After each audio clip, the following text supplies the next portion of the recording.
Voilà, il est 14h12 en ligne, professeur Chalmers Larose. Comment ça va, professeur Larose? Ben, ça va très bien. Content et heureux d'être parmi vous cet après-midi. Oui, moi aussi, moi aussi. Et puis, Jean-Emmanuel est là, mais la surprise, professeur oui. Larose, c'est Gisler Jean-Gilles. Est-ce que vous vous connaissez, professeur? Vous vous êtes déjà parlé au micro? Non, Non, mais non, vous... non. Non, hein? Non, mais... en fait, je ne me rappelle pas d'une belle Non. rencontre. Non, mais c'est un professeur aussi, mais écrivain, journaliste, et qui a eu peur à un moment donné parce qu'on était... Jean-Emmanuel dit pourquoi il nous a abandonnés. Hein? Il a fui. Il a fui littéralement.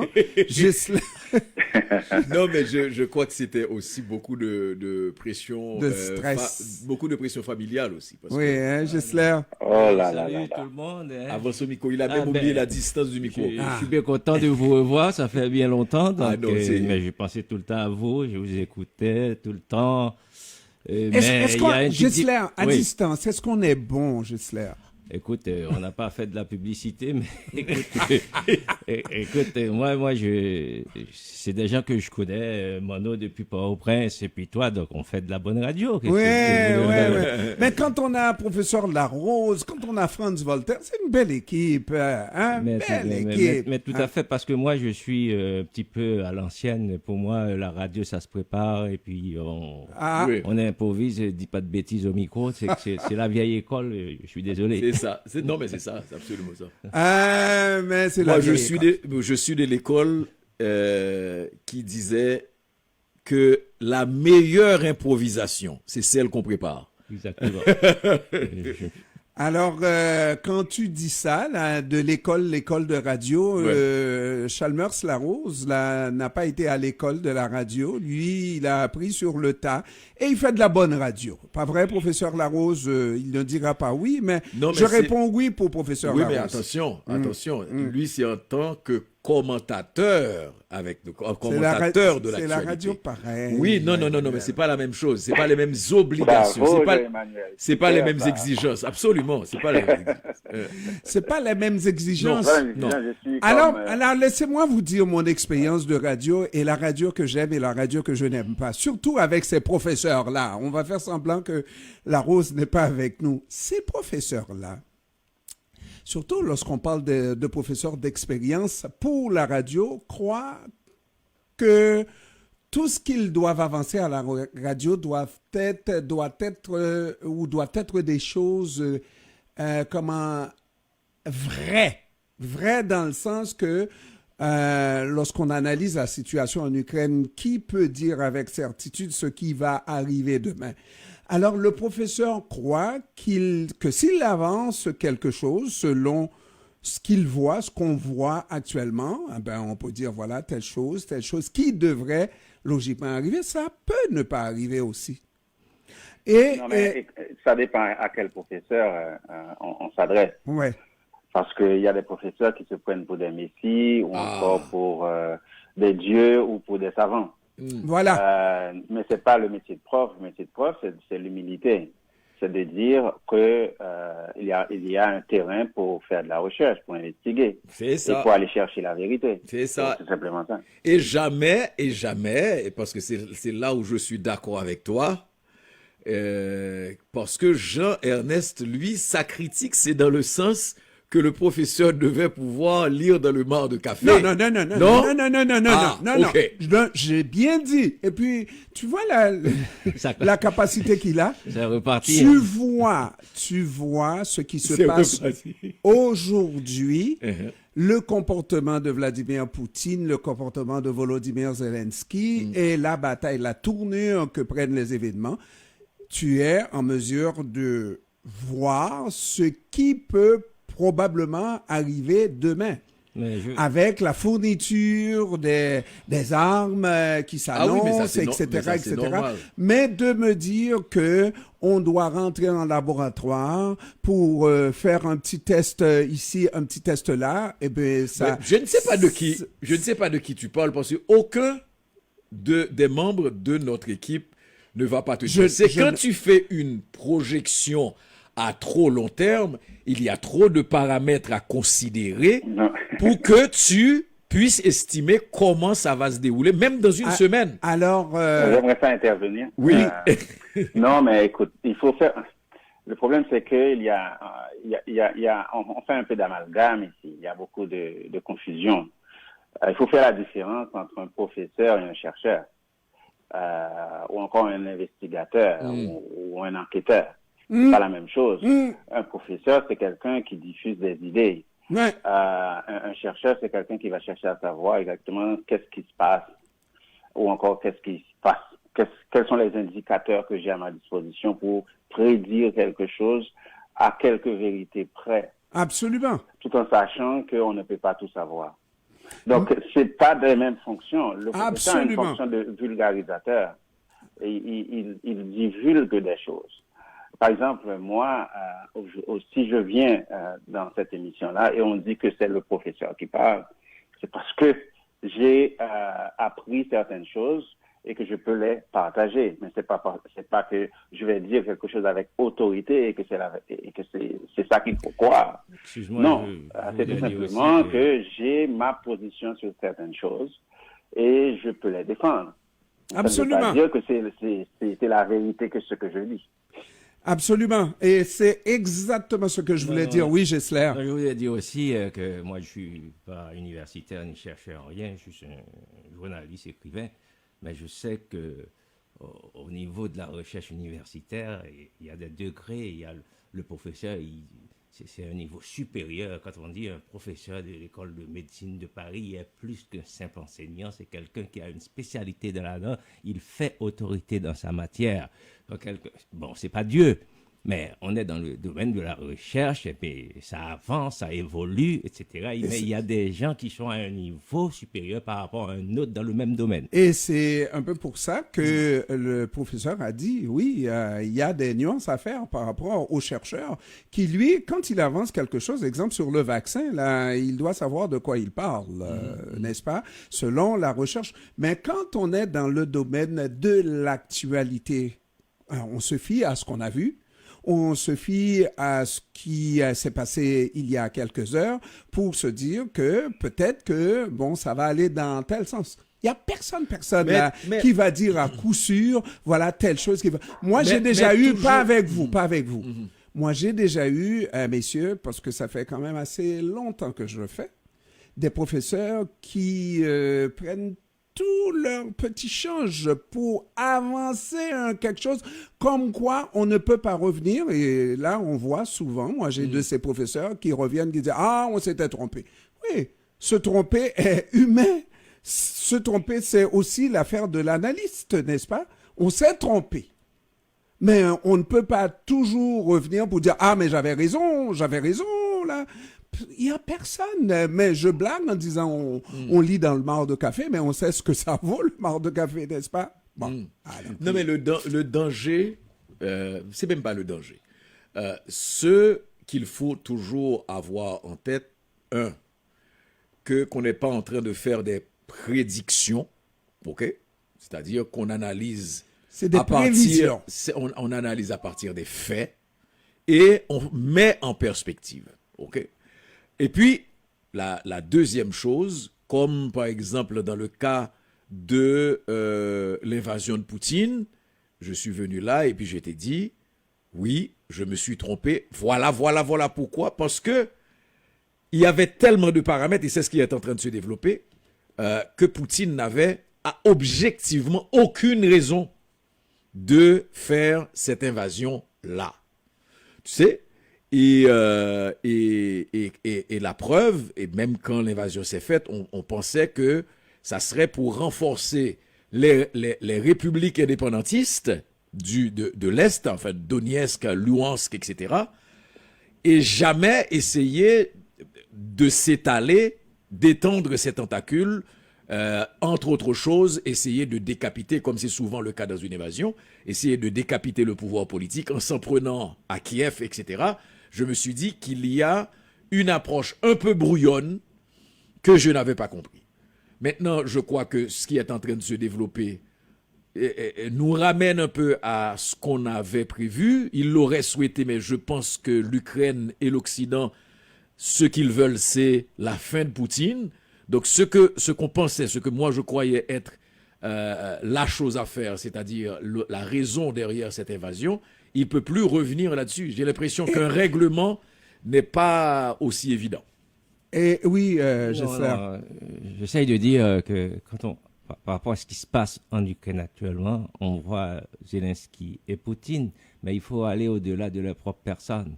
D'abord, c'est un problème géopolitique et géostratégique qui se passe en Europe depuis la chute du mur de Berlin, où les États-Unis et les pays de l'OTAN essayent d'endiguer la Russie. On n'endigue pas une grande puissance dans sa zone d'influence. Donc, comme Yeltsin avait tout donné aux Américains, mais par la suite, toutes les toute cette politique d'ouverture de Yeltsin à l'Occident n'avait pas plu à une frange des nationalistes russes. Donc, un jeune Poutine qui était là, tapis, ils n'ont pas aimé ça. Ce qui est arrivé qu'à la chute ou au décès de Yeltsin, quand Poutine a pris le pouvoir, la Russie était affaiblie, qui fait que, regardez, la Russie était pas affaiblie, la Russie était à genoux. Était même pas capable de défendre la Serbie lorsque l'OTAN a décidé de démembrer la Yougoslavie. Et même ce qui est pire, c'est que les États-Unis et l'OTAN ont décidé d'arracher à la Serbie ce qui fait l'essence de sa civilisation, le Kosovo. C'est la même chose que même Kissinger avait dit aux autorités américaines. Vous pouvez prendre tous les pays de l'ancien bloc soviétique, mais touchez pas à l'Ukraine, ce sera la Troisième Guerre mondiale. Mais ils n'ont pas entendu. Pendant ce temps, la Russie était trop faible pour qu'on puisse donner de l'importance à la parole russe. Pendant ce temps, Poutine est arrivé, il a mis 20 ans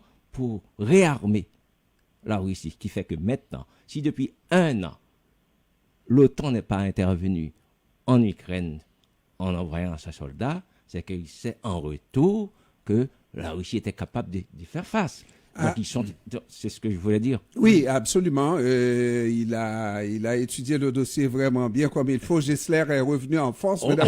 On sait que Gessler est méthodique. Ah là là. Mais professeur Larose, Gessler a dit quelque chose de très bien, sauf que on n'endigue pas un pays dans sa zone d'influence, mais la Russie a été endiguée, si je peux expliquer là, chez eux, chez les Russes. N'est-ce pas? Et ça veut dire quand on veut en finir avec un pays, un système, on peut utiliser tous les moyens si on a la capacité néanmoins. Mais voilà la chose qui nous amène à regarder la façon d'analyser effectivement, mais à la lorgnette, professeur, de ces convictions politiques. Par exemple, la plupart de mes analystes vont parler de cette guerre, la guerre en Ukraine comme étant une guerre américaine, la guerre de Biden, la guerre par procuration, etc. Mais c'est, professeur, encore une fois, le fait d'utiliser, oui, sa connaissance, mais aussi un peu d'idéologie, non? Écoutez, c'est une guerre, c'est d'abord les intérêts qui prévalent dans des situations de ce genre-là. On ne fait pas une guerre pour faire plaisir, on ne fait pas une guerre pour plaire à des alliés ou autres. C'est un calcul, c'est un calcul stratégique que l'acteur fait au moment de prendre une décision. Le calcul par rapport à sa propre réalité existentielle. Le calcul aussi par rapport à ses intérêts géopolitiques. Le calcul aussi par rapport à ses valeurs morales, etc. Le calcul aussi par rapport à sa position dominante dans un environnement international donné.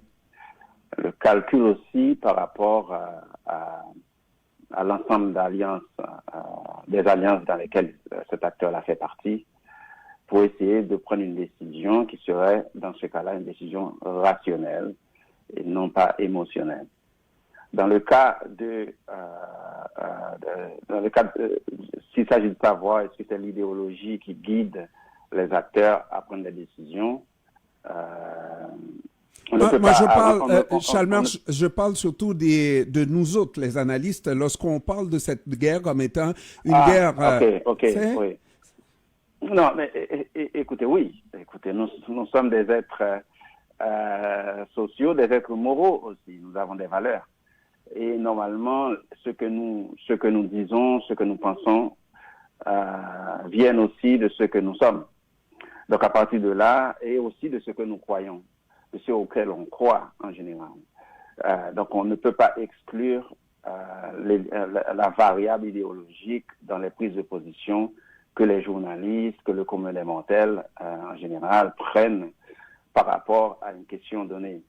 La question c'est pas de savoir est-ce que l'idéologie, ce que nous croyons, a tendance à colorer un peu ce que nous voyons. La question est de savoir est-ce que on peut faire preuve de distance idéologique pour apprécier un phénomène. Et c'est ça le grand défi pour un journaliste et aussi pour un observateur de la politique en général.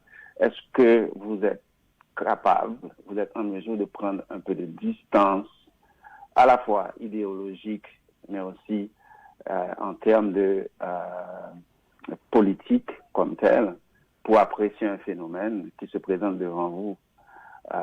Et là, ce n'est pas toujours le cas. Okay? Parce que nous, peut-être par manque d'outils, c'est-à-dire d'outils indépendants de ce que vous êtes, de ce que vous croyez. Le manque aussi d'efforts, je dirais, pour accéder aussi à l'autre. Ça, c'est important. C'est-à-dire que des fois, on a tendance à se conforter dans notre zone. Mais on ne fait pas la démarche d'accéder à l'autre vérité ou à l'autre en tant que à l'autre position. Et ça, c'est important. Si on ne le fait pas, on ne peut pas compléter notre vérité. Il est important de pouvoir compléter en quelque sorte notre vérité pour pouvoir au moins accéder un peu à la science. Absolument. Sinon on n'a pas, on reste tout simplement des idéologues. Oui, absolument. Gessler, on va aller à la pause et puis j'aimerais pouvoir, parce qu'on a des sujets extrêmement intéressants sur la posture de l'Église catholique qui est engluée dans un scandale. Au moment où on se parle, scandale, mais davantage des coups de coude à notre bon pape François. Mais terminons, essayons de regarder, parce que ça va faire 1 an bientôt, là, le 24 de cette invasion. Faut commencer à regarder la fin de cette guerre. Elle doit avoir une fin. Est-ce qu'il va y avoir un gagnant? Probablement non. Mais comment permettre à Vladimir Poutine de s'en sortir honorablement? C'est là tout le hic. Vous voulez que je dise un mot? Oui. Bon, les gens pensent que Vladimir Poutine est en train de perdre parce que dans l'esprit de certaines analyses des médias des pays de l'OTAN, que Vladimir Poutine, le 24 février dernier, voulait mettre la main sur l'Ukraine. L'Ukraine, c'est le plus grand pays d'Europe après la Russie. C'est 640 000 km². Aucune armée au monde ne peut contrôler en 1 an ou moins d'1 an un pays aussi vaste. Deuxièmement, ils se sont mis des choses dans la tête ou bien dans la bouche de Vladimir Poutine. Vladimir Poutine, selon tout ce qu'on pu avoir comme approche des différentes analystes et spécialistes de la question, c'est que Vladimir Poutine voulait d'abord sécuriser le Donbass, là où vit une forte concentration de citoyens d'origine russe. Mais curieusement, le Donbass, c'est la partie la plus fertile et la plus industrialisée de l'Ukraine. Donc, mettre la main sur cette partie-là, c'est ce que Vladimir Poutine est en train de faire. Et vous remarquez que à nos jours, il y a au moins plus de 100 000 km² de l'Ukraine qui est aux mains de la Russie. Si c'est ça, si c'était ce ce qu'il recherchait Vladimir Poutine, c'est pas une défaite. Mais le problème pour l'Occident, comme les États-Unis, parce que si l'Ukraine gagne, c'est une victoire par procuration des États-Unis et de l'Union européenne. Donc, comme Vladimir Poutine ne peut pas perdre, pour qu'il perde, il faut qu'il lâche les 100 000 km² qu'il tienne maintenant sous son contrôle. Mais il est en train de grignoter du terrain. Donc, l'armée ukrainienne, au moment où l'on parle, est en difficulté à Bakhmut et Soledar. C'est-à-dire que c'est une guerre, on appelle ça une guerre d'attrition, d'usure. C'est-à-dire que tous les belligérants s'observent, se regardent, et puis faire en sorte que l'un gaspille ses armes, etc., au moment donné que... Non, c'est... La Russie ne perdra pas parce que il lâchera pas cette partie de l'Ukraine qu'il donc tient. c'est une guerre d'usure, comme tu as dit, à finir, mais à un moment donné, une guerre se termine aussi. Peu importe. Mais comme il dit qu'on va être en panne de munitions, d'armes, etc., donc c'est une guerre à finir au couteau. Peut-être. Professeur, tu voudrais ajouter quelque chose avant d'aller à la pause? Sur la question de victoire, c'est une notion extrêmement complexe. La victoire dans ce qu'on peut dans des crises en général. Ce que l'histoire nous révèle en général, c'est que il y a des situations où la victoire militaire ne conduit pas nécessairement à la victoire politique. Et donc, il faut faire très attention à ça. Ça veut dire qu'il peut arriver que la Russie